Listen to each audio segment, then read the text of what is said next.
안녕하세요. 온라인 계약하고 처음으로 정식 수업을 시작하도록 하겠습니다. 사회문제 탐구 과목을 맡은 정환필 선생님이라고 합니다. 여러분들은 집에서 지금 온라인 계약을 해서 편하게 듣고 있을 텐데요. 선생님은 지금 이거를 몇 번째 녹화를 하는지 모르겠어요. 이번이 쓸 수 있는 녹화가 되길 바라면서 다시 한번 녹화를 시작하고 있습니다. 지금 선생님이 오늘 첫 번째 강의는 여러분들하고 예비 온라인 계약을 했을 때, 그러니까 온라인 계약 시범을 했을 때 했던 내용하고 거의 유사한 내용을 진행을 하려고 해요. 항상 시작과 계획이 중요하기 때문에 1년 동안 우리가 어떻게 수업할지에 대한 계획을 먼저 세운다고 생각하시면 되고요. 학생 여러분들도 도대체 사회문제 탐구가 내가 선택을 하긴 했는데 이게 도대체 무슨 과목인지에 대한 이해가 적을 수도 있거든요. 그래서 선생님이 앞으로 1년 동안 학생 여러분들과 어떻게 사회문제 탐구 과목을 진행을 할 것인지에 대한 설명이 오늘도 있을 거라고 생각하시면 되겠습니다. 그래서 오늘은 목표를 한번 적어놓고 생각을 해볼까요? 오늘 학습 목표는 과목에 대한 이해, 이 정도로 짧게 써볼게요. 과목에 대한 이해입니다. 저번보다는 글씨가 좀 더 보기 좋나요? 자, 목표는 과목에 대한 이해입니다. 자, 오늘은 사회문제 탐구라는 교과서가 어떻게 구성되어 있는지에 대한 걸로 시작을 하려고 합니다. 자, 우리 교과서를 보게 되면 구성을 어떻게 되어 있는지 선생님이 대략적으로 그려 보여드릴게요. 자, 좀 보이기 편하기 위해서 선생님이 자를 좀 사용하겠습니다. 자, 구성입니다. 구성. 첫 번째 1단원에는 뭐가 나와 있냐면 사회 문제의 이해라고 되어 있습니다. 자, 이 부분에서 학생들이 배우게 되는 내용은 뭐냐? 정의, 사회 문제가 무엇인지에 대한 정의, 그리고 또 사회 문제를 어떻게 바라보는지에 대한 관점에 대해서 배우게 될 거고요. 그 다음에는 탐구 방법에 대해서도 배우게 될 것입니다. 자, 그 외에도 우리가 탐구 윤리라든지 그 다음에 가치 문제라든지 사실 문제와 가치 문제 할 때 그 가치 문제를 말하는 거고요. 나중에 제대로 설명할 기회가 있을 것 같습니다. 그 다음에 또 탐구 절차라든지 자, 이런 내용들이 주를 이루고 있어요. 사실 이런 내용들은 우리가 어디서 봤냐면 이런 내용들은 사회문화를 배운 학생들 같은 경우에는 충분히 다 알고 있는 내용일 거예요. 2학년 때 사회문화를 배웠다면 또는 사회문화를 공부했다면 충분히 알 수 있는 쉬운 문제들이죠. 근데 저희 클래스에 있는 학생들 중에는 사회문화를 배우지 않은 학생도 있기 때문에 선생님이 이 부분을 간과할 수가 없어요. 건너뛸 수 없기 때문에 사회문화를 배운 학생들 같은 경우에는 이거를 복습한다고 생각해도 됩니다. 그리고 배우지 않는 학생들은 이번 기회에 사회문제 탐구를 할 때 어떤 이론들이 필요한가에 대해서 배우면 되는 거죠. 그래서 이런 이론 문제가 있고요. 자, 그 다음에 선생님이 건너뛰어 가지고 몇 단원일까요? 6단원 한번 봐볼게요. 6단원이 내용이 뭐가 되어 있는지를 먼저 보여드리도록 하겠습니다. 자, 6단원은 사회문제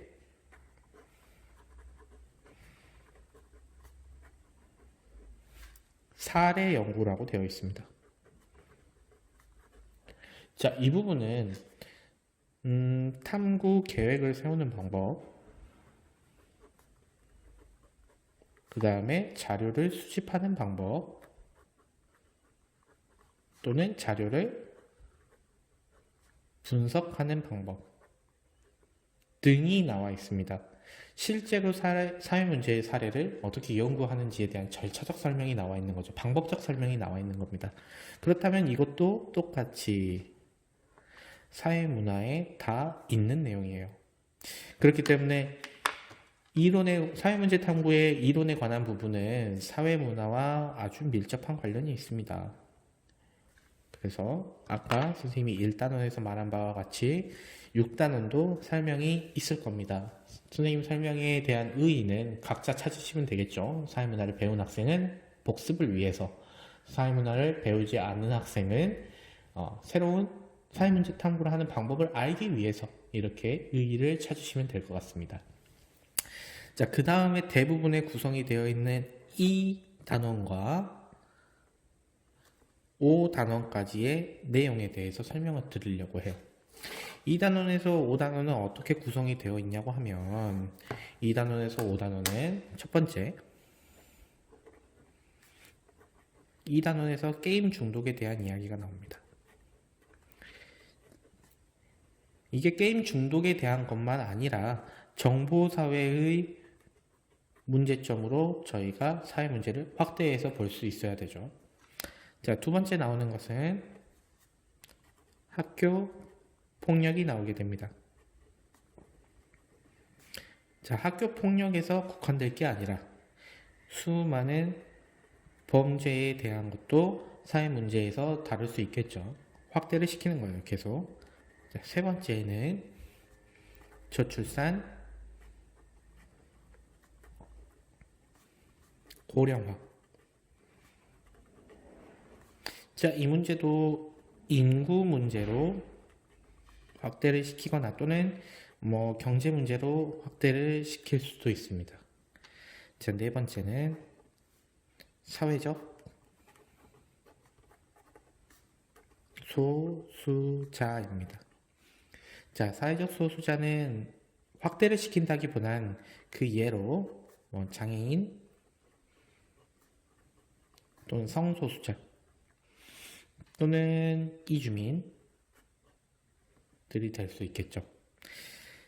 자, 1번부터 4번까지, 즉 2단원부터 5단원까지 나와 있는 내용은 전부 다 사례 중심이에요. 사례.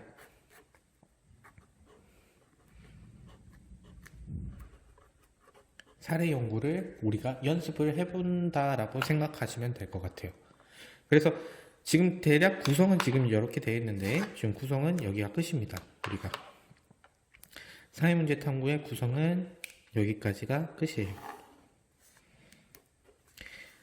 구성이 되게 심플하죠. 1단원하고 6단원에서는 이론이 나올 거고 2단원에서 5단원에서는 개별 사례들에 대한 깊은 탐구가 이루어질 것이다 라고 생각하시면 됩니다. 그러면 선생님이 1년 동안 커리큘럼을 어떻게 가져갈 것이냐 라는 것을 고민했을 때 1단원하고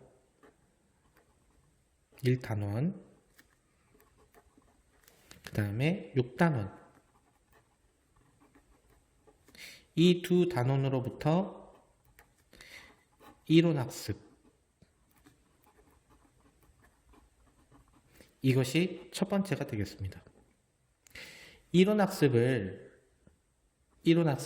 먼저 선행이 되어야 이거는 어떤 탐구 방법으로 연구하면 좋겠다. 이 문제는 어떤 탐구 절차를 가져가면 좋겠다. 학교 폭력에 관한 사회 문제를 탐구하기 위해서 나는 어떤 자료 수집 방법을 선택하겠다. 이런 것들에 대한 여러분들이 생각을 하면서 사회 문제를 이해할 수 있기 때문에 사회 문제 탐구를 먼저 하기 위한 이론들에 대해서 연구가 이루어져야 될 거고요. 그 다음에 우리가 그걸 먼저 공부를 할 겁니다. 자, 두 번째는 어떻게 할 거냐? 사회 문제 탐구를 연습할 겁니다. 우리 반 학생들이, 우리 클래스에 들어오는 학생들이 동일한 주제를 가지고 토론을 하든 토의를 하든 또는 그룹을 지어서 어떤 활동을 하든 어떤 방식을 통해서든 사회 문제 어떤 동일한 주제에 대해서 탐구를 하는 연습들을 진행을 할 거예요. 예를 들어서 오늘은 게임 중독에 대해서 학생 여러분들과 이걸 어떻게 탐구할 것인지에 대한 계획을 만들어 봅시다 라고 한다면 게임 중독에 대해서 2명, 3명이 짝을 짓는다든지 아니면 단독으로 진행해도 좋습니다. 게임 중독에 대한 탐구를 계획하는 연습을 실시를 할 겁니다. 선생님이 여기를 계획하는 연습을 한다고 말씀을 드립니다. 자, 세 번째는 자신만의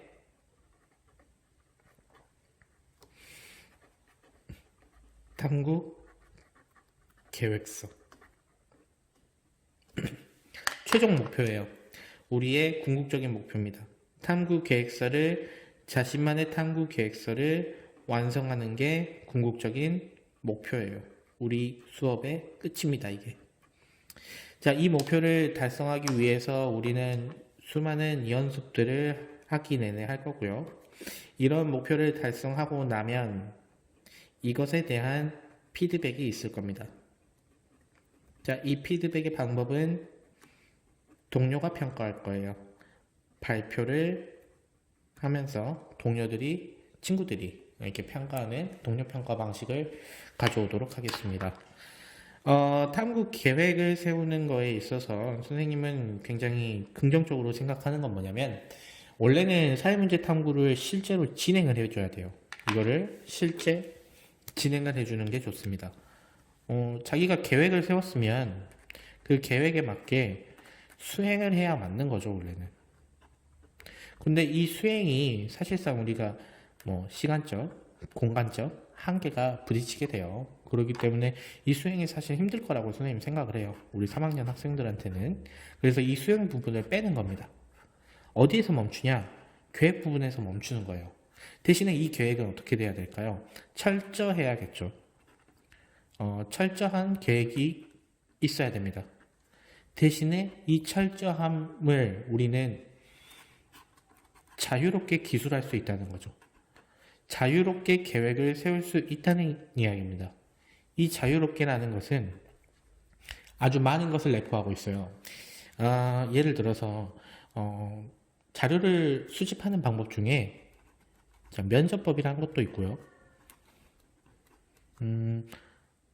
질문지법이라는 게 있습니다. 어떤 문제에 대해서 내가 어떤 사람을 면접하고 싶어요. 사실 면접을 실제로 수행하는 것은 굉장히 어렵겠죠. 하지만 우리는 면접을 수행할 수 있습니다. 누구까지요? 대통령도 가능합니다. 국회의원도 당연히 가능하고요. 아이돌 가수도 가능합니다. 아이돌 가수들 또는 배우들, 이런 사람들까지 우리는 면접법을 통해서 조사를 할 수 있다고 가정을 하는 거예요.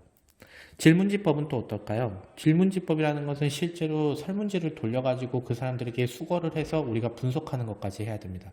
하지만 우리는 계획 단계에서 멈추죠. 이때에는 우리는 전 국민을 대상으로 할 수도 있고요. 해외 동포를 대상으로 할 수도 있어요. 또는 우리가 설정도 할 수 있습니다. 게임 중독 문제를 청소년에 한정하고 싶다라고 하면 14세에서 18세 또는 19세 전국 중, 고등 남자 학생, 이렇게 구체적으로 우리가 자유롭게 예시를 들 수 있다는 거예요. 그래서 저희가 궁극적으로 탐구 계획서라는 것을 세우게 될 때 여러분들의 자유도는 굉장히 높다라는 것을 알아주시면 되고요. 오늘 강의가 설명하는 절차에서 끝났다면 다음 강의는 선생님이 차시에는 이 이론 부분을 시작할 겁니다. 자, 1단원과 6단원에 있는 이론 부분을 선생님이 약 10개 정도의 테마로 알아야 할 이론들만 따로 정리를 했어요. 이 10개 테마에 대한 공부가 먼저 진행이 될 겁니다. 이거는 온라인이 계속되면 온라인으로, 오프라인으로 바뀌게 되면 온오프라인 상관없이 이 절차를 선생님은 계속할 거예요. 10개 테마를 우리가 이론적으로 마스터를 하고 나서 그 다음에 2단원, 5단원에 나와 있는 사회문제 탐구 연습을 진행을 할 겁니다. 아시겠죠? 저희 사회문제 탐구 연습을 진행하고 우리가 궁극적으로는 자신만의 탐구 계획서를 만들어 내도록 하겠습니다. 그리고 모든 학생이 발표할 수 있는 기회도 가지고요. 수업이 딱딱하거나 그러진 않을 거예요. 약간 여기 이론 부분만 좀 딱딱할 수 있는데 우리가 실제 활동을 하는 게 굉장히 많기 때문에 또 토론도 많이 하고 여러분들이 하고 싶어 하는 주제를 선생님이 권장을 하고 있기 때문에 크게 어렵지는 않을 거고요. 그 다음에 선생님이 마지막으로 오늘 드릴 말씀이 있어요. 이 사회문제 탐구라는 과목은 진로 선택 과목입니다. 학생 여러분들의 진로 있죠. 자신이 어떤 진로로 갈 것인가, 자신의 꿈은 무엇인가와 관련이 있는 탐구 주제를 마지막에 선정했으면 좋겠습니다. 자기 진로와 관련이 있는 탐구 주제를 선정을 하길 바래요. 알겠죠? 저는 예를 들면 자신이 경찰이라는 꿈을 가지고 있다면 어떤 범죄라던가 학교 폭력이라던가 성폭력 이런 것들에 대해서 관심을 갖고 이것을 주제로 선택을 하는 거죠. 네. 오늘 여러분들과 한 것은 과목에 대한 이해였습니다. 사회문제 탐구를 어떻게 공부할 것인지에 대한 수업이었고요. 선생님이 칠판에다가도 선생님 얼굴이 나오게 해서 강의를 해봤는데 도저히 봐줄 수가 없습니다. 그렇기 때문에 당분간은 선생님이 이렇게 노트에다가 적는 식으로 하도록 할게요. 혹시 건의사항이 있거나 온라인 학습에 불편함이 있는 학생들 같은 경우는 선생님에게 답글을 달거나 연락을 취할 수 있는 방법으로 연락을 취해 주시면 선생님이 적극적으로 반영하도록 할게요. 온라인 수업 듣는데 참 고생이 많습니다. 힘내시고 공부 열심히 하시고 다음 시간에 뵙도록 하겠습니다. 감사합니다. 안녕.